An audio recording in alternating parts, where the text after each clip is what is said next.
नमस्कार मंडळी, कथारंगमध्ये आपलं मनापासून स्वागत. आज एक सुंदर कथा मी सांगणार आहे. ऐकूया. कथेचं नाव आहे डब्याची चव. तुम्हाला नक्की आवडेल. या कथेमध्ये आपल्या मुला आईच्या प्रेमाची जाणीव कधी झाली, कशी झाली हे पाहूया. तर ऐकूया डब्याची चव. सुमनताई नावाप्रमाणेच फुलासारख्या कोमल वृत्तीच्या, सर्वांबरोबर चांगलेच वागणाऱ्या, स्वयंपाकात तर अगदी हुशार. सुमनताईंना एक मुलगा होता. त्याचं नाव अर्णव.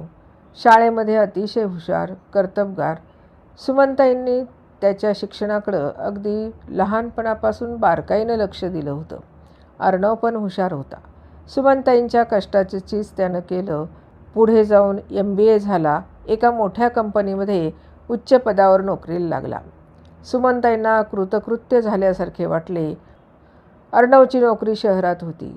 तो सुमनताईंना म्हणाला, चल तू पण शहरात, इथं खेड्यात एकटी कशी राहशील. सुमनताईंना पण आनंद झाला. दोघेही शहरात आले. दिवस जाऊ लागले. अर्णवला शहराचे पाणी लागले. पण सुमनताई मात्र जशा होत्या तशाच होत्या, मनानं प्रेमळ आणि आपल्या मुलाची अतिशय काळजी करणाऱ्या, सगळ्यांवर प्रेम करणाऱ्या. एक दिवस उजाडला. अर्णवची ऑफिसची तयारी चालू होती. आरशासमोर उभा राहून तो टाय बांधत होता. सुमनताई त्याचा डबा घेऊन आल्या व म्हणाल्या, अर्णव, हा तुझा डबा. अर्णवनं विचारलं, आई काय दिलंस डब्यात. आईनं उत्तर दिलं, पोळी भाजी. आईचं उत्तर ऐकून अर्णव खूप चिडला. रोज रोज काय पोळी भाजी देतेस मला. तुला दुसरं काही येतं की नाही. ऑफिसमध्ये सगळे माझा डबा पाहून हसतात. ते सगळे पिझ्झा बर्गर मागवतात आणि मजेनं खातात. उद्यापासून डबा देऊ नको मला. बिचाऱ्या सुमनताई. त्यांच्या डोळ्यात पाणी आलं, पण त्यांनी ते तसंच दाबून टाकलं. अर्णवला ते दिसलंच नाही. त्यांनी फक्त डबा भरला आणि काही बोलल्या नाहीत. अर्णव ऑफिसला निघून गेला. आईला आपल्या बोलण्याचे वाईट वाटले असावे हे त्याच्या गावी पण नव्हते. लंच टाईममध्ये त्याच्या मित्रांनी झोमॅटोवरून अन्न मागवले. त्यांचे पाहून अर्णवनं पण मागवलं. 2 घास अन्न खाल्लं, पण त्याला ते अतिशय बेचव लागलं. कायम घरचं अन्न खात असतो ना, त्याला जेवण जात नाही. अन्न सगळं वाया जातं. त्याचं पोटही भरत नाही आणि पैसेही वाया जातात. तो आजूबाजूला पाहतो.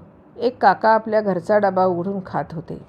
त्यांच्या चेहऱ्यावर खूप समाधान होते आणि डबा अगदी चवीनं खात होते.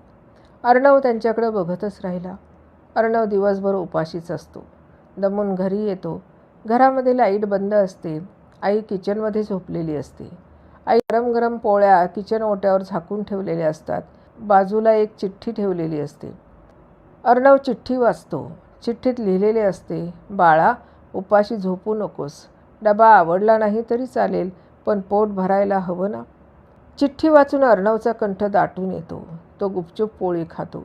भूक लागल्याने दिवसभर पोटात काही नसल्यानं ती पोळी त्याला अगदी अमृतासमान वाटते.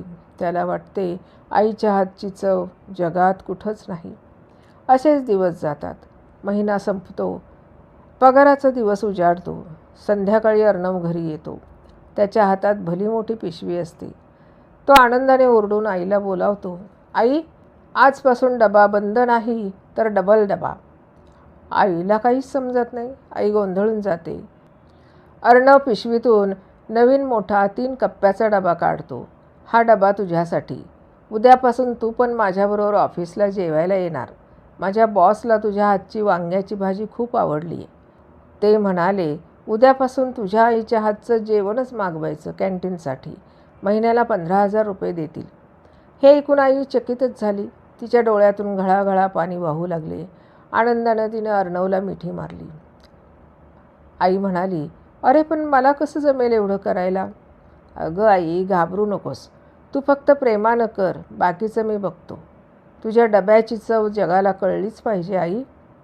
दान नाही मदत. तू मला मोठं केलंस. आता माझी वेळ आहे.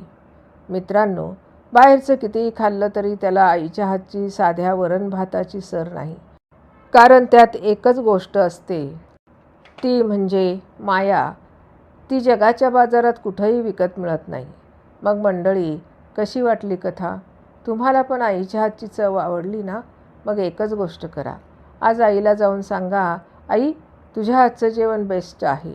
बघा तिच्या चेहऱ्यावर कसं हसू येतं ते. आई असेल तर जग आहे. मंडळी, कशी वाटली कथा? दान नाही तर मदत हा वारसा आईनं आपल्या कुटुंबाला दिला. चॅनलला नक्की सबस्क्राईब करा. कथा कशी वाटली ते कमेंटमध्ये नक्की सांगा. लाईक करा, शेअर करा. धन्यवाद.